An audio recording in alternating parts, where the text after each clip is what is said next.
everyone. We're back with another point of view episode, and we're excited because this one is going to be a little bit vulnerable, but yet very juicy because I think it's a lot of things that we kind of want to discuss and want to talk about, and that you'll probably be willing to share with us, hopefully. And we want to thank you for rocking with us. We do post every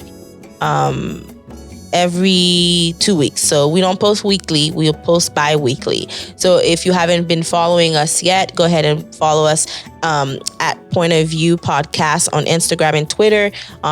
Point of View Podcast on subscribe to our channel on YouTube.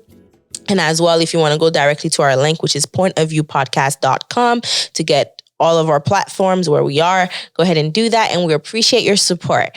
With that being said, let's get right into our topic, which is going to be very interesting because we're going to be talking about insecurities. So that's going to have to we're going to have to put ourselves on the table. But before we do, let's go ahead and read the quote of the week. The quote of the week reads, "Bitter people are not interested in what you say, but what you hide."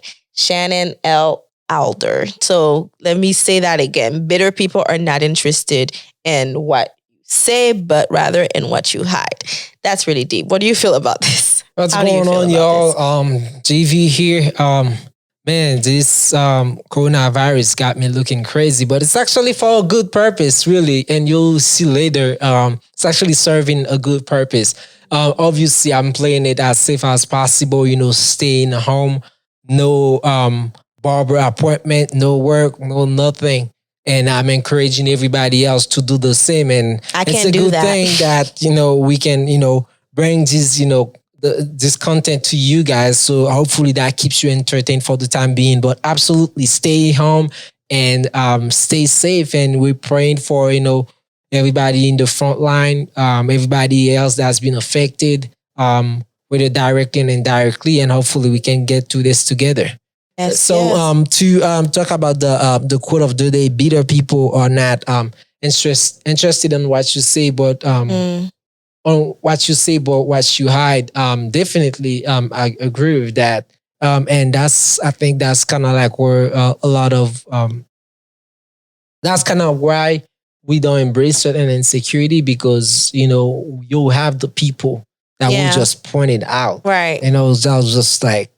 Yeah. It's like I'm trying to, just move that past that and be positive, but you'll always have people that just point out the negative and make you feel those insecurity. That's true. That's okay. Hopefully at the end of this conversation today, you kind of like get some pointers on, how to, deal with that and make sure, you handle all of this the right way. I think there's two sides to it, where the bitter people who kind of point out the insecurities sometimes to feel better about their own insecurities. And then there are the people who are in your life where you trust them with their opinions and you value their thought about what you need to change. And when they kind of point it out, you don't want to feel like, well, are they just pointing out everything that's wrong with me, or are they trying to really help me out and be better? So we have to kind of learn how to differentiate those two from people. People like to say, I have a lot of haters. Sometimes it is something that's wrong with you, but it's just a matter of kind of like figuring out, okay, who am I going to listen to and who am I not going to listen to? It's like, what is it that I feel insecure about really, and that person is pointing out, or what is it that I really need to change that is part of me where I can grow from and be better? Yeah, so absolutely. To kind of like go into that now, I want to ask you, do you feel like you have any insecurities, Mr. Perfect? First of all, I am not Mr. Perfect. I nowhere near that at all. Like not even in the same zip code Is that right? Perfection. Absolutely. Absolutely.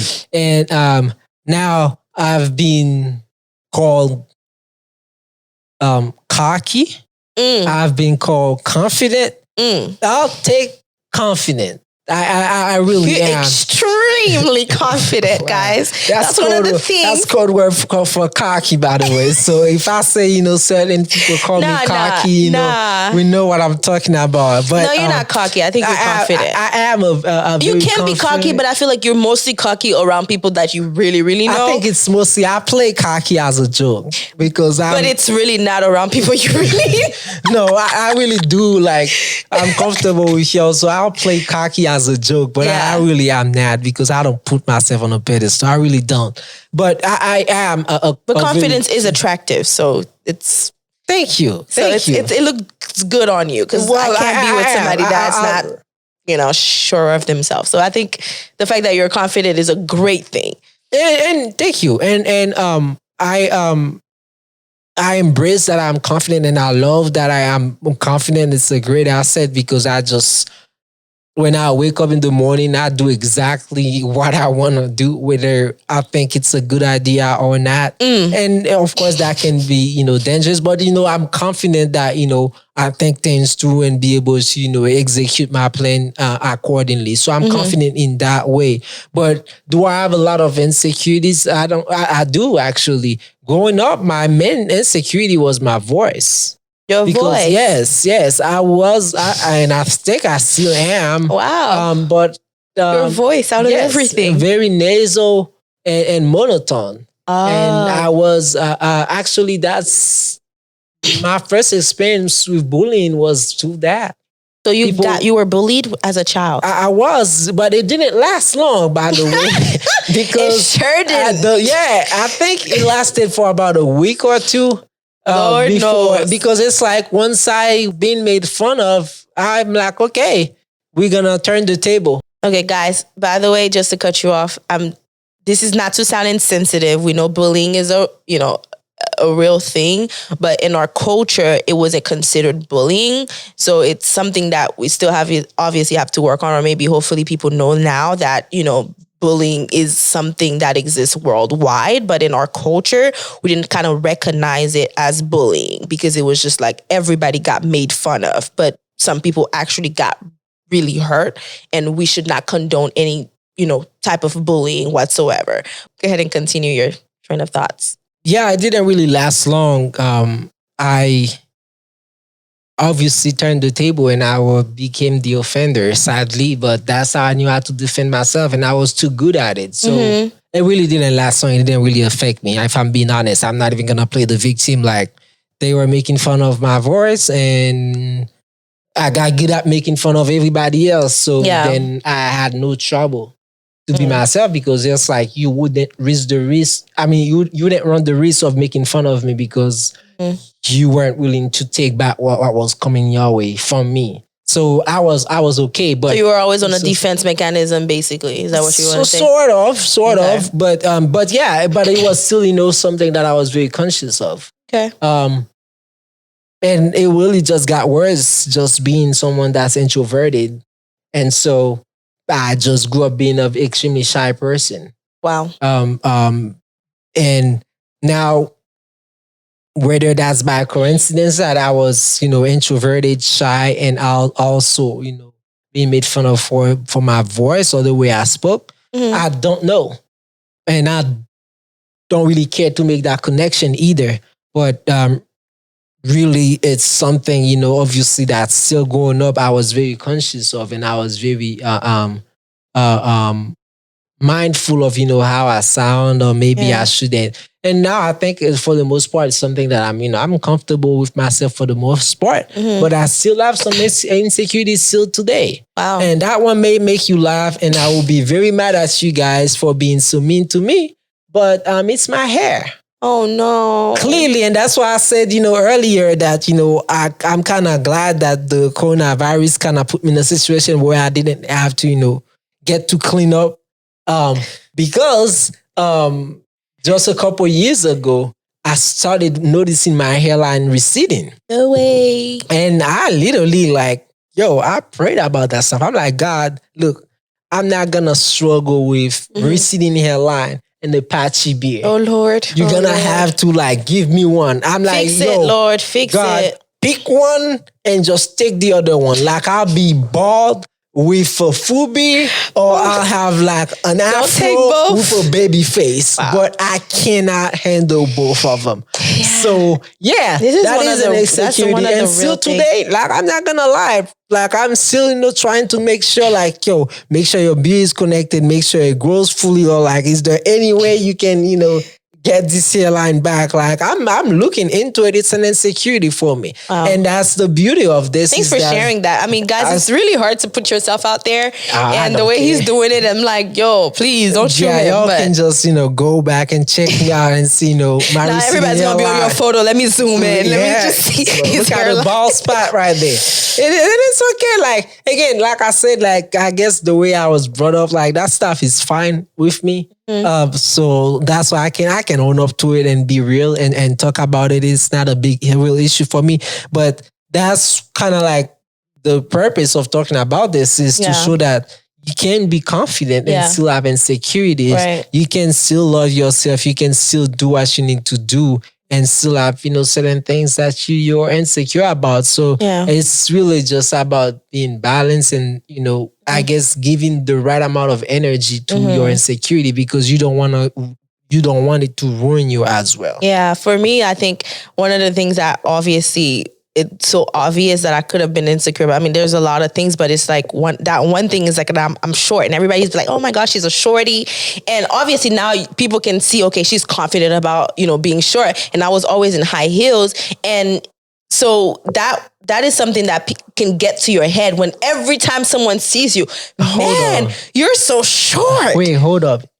You insecure about being short? I honestly now I learned to love it, but I used to be very insecure about being short. Then because I apologize because I know how many times I've made fun of you for being short, and it's funny now to me. I feel like you see guys now. If I was still insecure about this, I would be going like crying.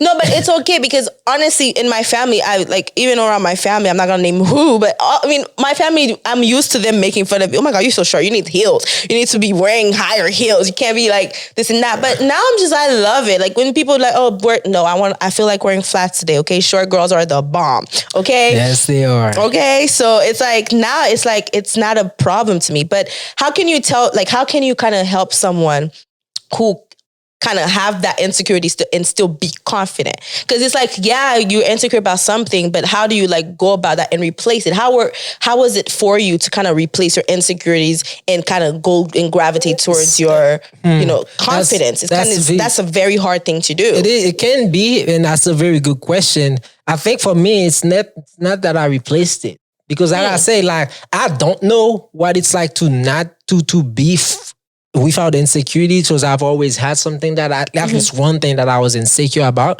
But what I can tell you is that putting things in perspective, giving the right amount of energy to things is, I think, what the main goal should be for anyone out there, with your insecurities. So really, the first thing you have to do is accept yourself for who you are. Okay. That's the first thing. You have to accept everything about you. And I think the second thing is to remove this idea in your head that there is such thing as, a perfect human being. That's right. So to me, it's like, I laugh at my imperfection because I'm like, that's what makes me normal.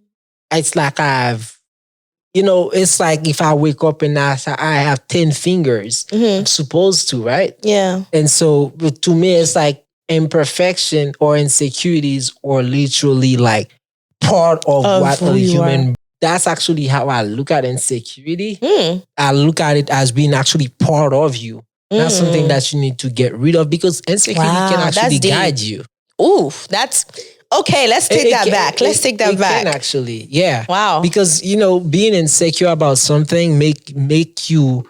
You guys don't know this, but I actually became a hygienist from a little bit of insecurity. Wow. And as soon as I handled it, it turned into positive energy. Wow. So the story behind, and I've actually said that to any patient of mine that I've asked that, they actually know this story because that's what I've always said. Because they would ask me, how did you get interested in dentistry? And it really came from me always joking around when I was a little boy, and my mom would tell me like, if you're gonna have your teeth out there like that, you better brush them. Wow. And so then I became mindful of how my teeth look. So that's insecurity right there. Yeah. But look at that. This is how a flip from a negative to a positive energy. Now, being mindful of how my teeth look, I started caring for my teeth more. Wow. And from caring for my teeth more, then I realized, you know what? people, I started noticing people that don't smile enough, and from there, it's like, you know what? I'm gonna get into that field so I can put a smile on people's face. So people that are,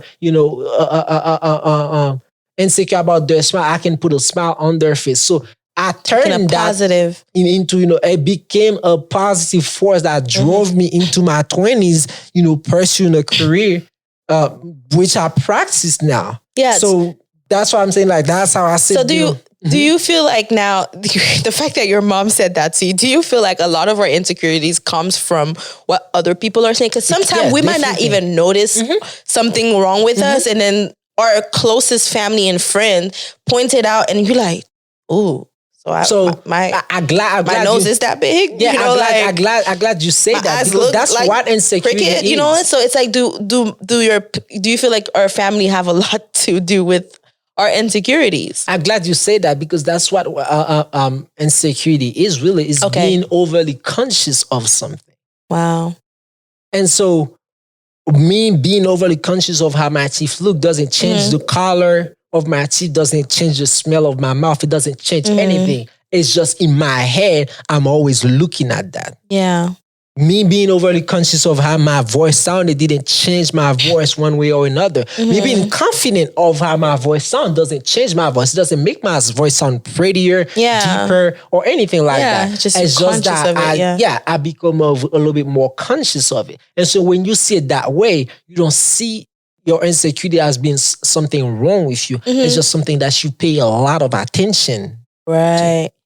And so again, if you give it the right amount of energy, it can actually be something very healthy that drives you to do something even more powerful.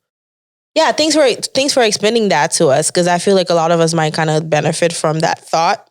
But how do you feel about, because this is for me, it's like people sometimes get insecure about how they look physically, right? Because you said that you don't necessarily have to change your insecurities. You can use it as a positive drive and a force, whatever. Now I'm gonna get into things that you can actually change. Yeah, that's the second part of it. So the good part of it is that, and it can sound like a beautiful story, Yeah. Your mom made fun of you for your teeth, and guess what? Yeah. You became a dental hygienist. Right. That's pretty cool. You can change but that. There are instances where you may need to change something. So let me use and I know that may be a very sensitive item to touch on, but let's talk about weight, for example. And that's a big issue. And I'll go and talk about it. Go ahead. Please do. A lot of people, the thing is that I don't want us to fight insecurity so hard that we replace it with lies. You know what I mean? Because the thing is that when my mom, when I using my story still, I still went and cared for my teeth a little bit better. I did not ignore it and say, you have an issue with my teeth. I love my teeth. I'm just gonna keep them yellow and not brush them and just keep going and become a dentist. Yeah, I did something about it. I just didn't carry the negative energy with it, but I did something about it. And this is why I want to talk about weight, because that's something that is. Geez, I work with a lot of women, and Lord Jesus, I'm telling you guys right now, you'll see a women twice as small as I am. I need to lose a little weight. Yes. It's called anorexia. And I'm like, what? I'm bigger than you. That's a mental health issue. Well, I don't need to gain weight, but I'm like, I'm bigger than you. Like, so I know, like, the weight issue is something that carries a lot of insecurity, and understandably so. But let's talk about it, for instance. I think what I'm getting at is that someone my size doesn't equate beauty. And it doesn't also equate health. Got the point. Same way someone that's 200-300 pounds doesn't equate disease and doesn't equate, lack of beauty. I hate to use that word. I hate to use that word, but I'm gonna. However, Hmm.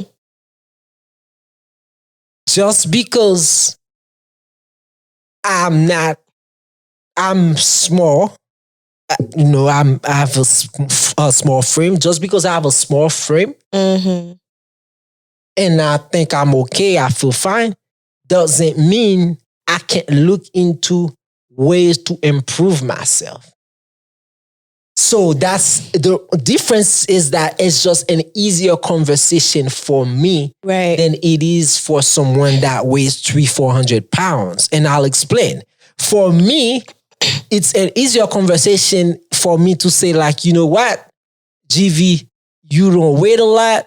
You're pretty slim. It looks good, but you still have to watch over your health. You still have to exercise. You still have to make sure you eat clean. Clean, yeah. And that's cool, because those are things that we have to add. Right. Whenever it's things that you have to remove, like losing weight, that generates a lot more insecurity. So that's a tougher conversation for someone that weighs 400 pounds to still accept themselves for being beautiful, but needing to improve for a health reason. That's right. So again, that's why I'm slowing down, because I want to be very careful in making sure you guys understand that I'm trying to compartmentalize, what the conversation should be. Right. The conversation should be that this is who I am and I love myself. I'm going to the gym to put on a few pounds, not because I think there's a problem with me, but because I accept where I'm at, but I also accept the fact that I need to get healthier improve as a person. Yeah. Mm-hmm. Yeah. I can improve as a person. Doesn't mean my current version is bad. Unless I go to the doctor and the doctor tells me, like, GV, the weight you at is very scary. Right. The weight you at right now is a danger for your health. Then that's a problem. We need to address that. So what would you say our challenge of the week is? This was such a great topic and I loved it. The challenge of the week is obvious. Grab a piece of paper and see if you can think of a few things, at least one thing that you're insecure about. Okay. And ask yourself, how can I embrace this insecurity and give it the right amount of energy? Yeah. So it allows me to be confident. Yeah. But productive. Love it. So it allows me to be confident and productive. Because one thing you mentioned earlier is that the insecurity being part of you and being you. It becomes you when you give it so much energy and it takes over you. But when you give it the right amount of energy, it's just part of who you are as a person. Right. And that's a wrap. This was a very good topic, guys. I mean, please don't hesitate to share your opinions with us. This is what the point of view is all about.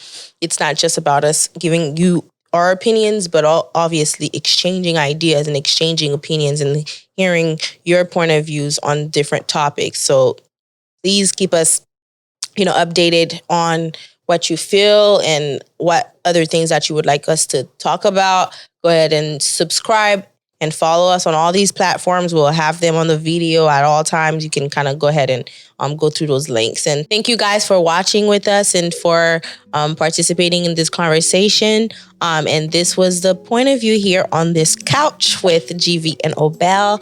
Until next time. All right, y'all, take care and absolutely be safe. Stay home. Thank you to all our healthcare workers who can't stay home, but for those who can, please make sure you do. You're just trying to, we're just trying to save lives out here. I promise you, we're gonna get to this together. But until then, I hope this was informative, entertaining, and whatever it is for you.